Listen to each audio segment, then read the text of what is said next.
The Alberta NDP has been defeated, and the United Conservative Party is now leading a majority government in Alberta.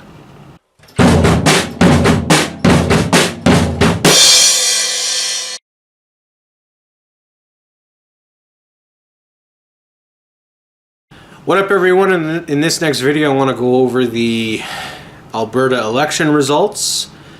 So let's dive right into it. If you're wondering, the lighting in this room, so I can have a clear picture, is hurting my eyes. Living here in the Yukon with a lot of sunlight is definitely taking a toll on light sensitivity, so I'm trying to not be in a lot of pain here, but we're gonna go dive right into this. So here are the results, effectively. I'm not going to go riding by riding, but according to the Global News' report, the UPC has won 63 seats in the House. At dissolution, they had 25. Apparently, they have won. These results are still unofficial at this point, but apparently the popular vote is at around 55.12%. The NDP, who had 52 seats at dissolution, now only have 24, and they got 32.22% of the popular vote. Now here's the interesting part, and something I'm shocked. The Alberta Party had no seats, and I believe they had at least one at dissolution. I could be mistaken. They had 3. My apologies. The Liberals didn't get in at all, and they had 1 seat at dissolution. And there were tons of other parties, and that included separatist parties. But we're not going to get into those quite yet. Anyway, what I find incredibly surprising is that the Alberta Party got shut out. The Liberals, I'm not surprised that they got shut out. This tells me something. The opposition centered around the UPC. The people who didn't want an NDP government all flocked to the UPC. This tells me that a lot of people were afraid that voting Alberta Party or even Liberal or any of the other parties could have taken enough support away from the UPC to hurt their chances at actually beating the NDP, which in turn could have resulted in an NDP victory. This shows me that a fear of vote splitting ruled the Alberta election. Now, personally, I think vote splitting is a loser's excuse. It's an excuse of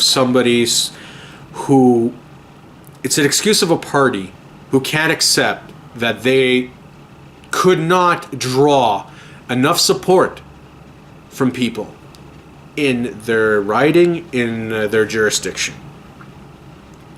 They can't accept that they lost, so they have to think that it's somebody else. Blame is elsewhere, but on their doorstep on why they lost. That's how I honestly feel about vote splitting. And it's always been the conservative, it's always been the right that has always complained and moaned and bitched about vote splitting. Federally, and in some provinces, there's always been a lot of left-wing parties. Federally, the NDP has existed and has competed against the Liberals, both on the left of the political spectrum. But the Liberals have always seemed to be able to still win, despite the NDP existing. It's when the right has competition that I find vote splitting only ever becomes a topic, and like I said, I find it ridiculous. However, in this election, it does appear that vote splitting was a primary concern. The link to what I'm looking at on my screen right now will be in the description below, where you can see this for yourself. Now, I'm sorry, this was a lackluster election. I'm shocked that realistically the NDP did get 24 seats, and it seems it's around the Edmonton area, and I imagine it'll probably be a little bit in the Calgary as well, according to this map. And why do I think this was a lackluster election? Well, I didn't like the way the NDP ran. I didn't like the way they governed either, but I didn't like the way they ran. To me, the NDP ran a campaign that was very reminiscent of the Democrats under Hillary Clinton in the U.S., where it seems we need to attack Kenney on social justice issues. We need to make Kenney out to be a racist. We need to make Kenney out to be Jason Kenney, the leader of the UPC. We need to make him out to be a racist. We need to make him out to be a sexist. We need to make him out to be a homophobe. We need to make him out to be a transphobe. Any other word that we could all just sub up. We need to make him out to be a bigot. Instead of actually running on what we're going to do. Instead of what we will do. Do you really want to vote in this monster? That's a campaign that doesn't deserve to be rewarded. And as far as I'm concerned, the UPC didn't necessarily do any better. My impression of the UPC was running a campaign. Look, Notley's attacking us instead of actually campaigning what she'll do. Oh, she's attacking us again. Oh, we're attacked again. Oh, we're attacked again. When the NDP won in 2015, they ousted a stale 43-year-old dynasty of the Progressive Conservatives. A dynasty that deserved to end based on how they were running Alberta at the time. The NDP only won because they were the only other party that had their act together, that presented enough candidates in all of Alberta's ridings. Now, the Liberals didn't have enough candidates. The PCs were mired in a 43-year-old scandal, and Jim Prentice, the then leader, wasn't as likable as he or his supporters would care to admit.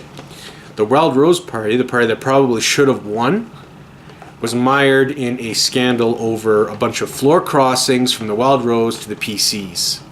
In the original attempt to reunite the two parties, since the Wild Rose was an offshoot of a bunch of politicians that left the Progressive Conservative Party of Alberta. I believe it was under Ed Stelmach. So the NDP won because they were truly the only other option, and they had enough protest votes to win. And in an election that has been debated and analyzed to death, that it's getting old, and I know that's kind of ironic since I just analyzed it here, but still, it's an election. The 2019 election, I find I'm in a lot of the same position. We have the UPC, which is a party I don't think was needed. I personally think the Progressive Conservatives would have not been a factor, and the Wild Rose Party would have won this election. Brian Jean, the last leader of the Wild Rose Party, would have been would have been Premier of Alberta if that party was still around. Notley, the NDP might have been wiped out politically in the legislature, but we'll never know. This is an election, again, I feel it in the same way. The ruling party deserved to lose, and they lost. But I don't know if the party that won, the party that is now ruling, is the one that should be ruling. But maybe I am just too cynical to cover politics. Maybe not.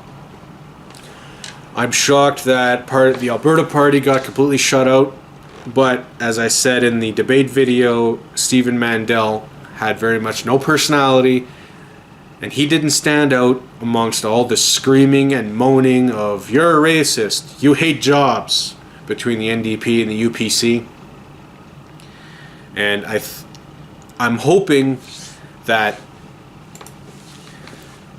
people on the left will see that you can't run these campaigns where all you do is throw insults at your opponents and hope that turns off voters from voting for that party. All it does is it turns people off voting for you.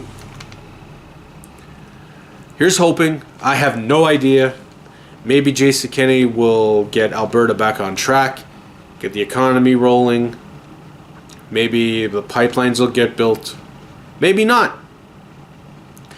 I just have a feeling, having lived in Alberta for 6-7 years, the longer the pipelines aren't built, the quicker the people are going to turn on Kenney. But we'll see. I want to thank you for watching this video. If you like what you saw, please like it. If you don't, well, there's the thumbs down. If you agree, disagree, or just want to continue the conversation, please leave a comment down below. Also, subscribe to the YouTube channel. You can also follow me on Facebook, Minds, and Twitter. Links will be down below in the description. Thank you again. Have yourself a good day. Until next time.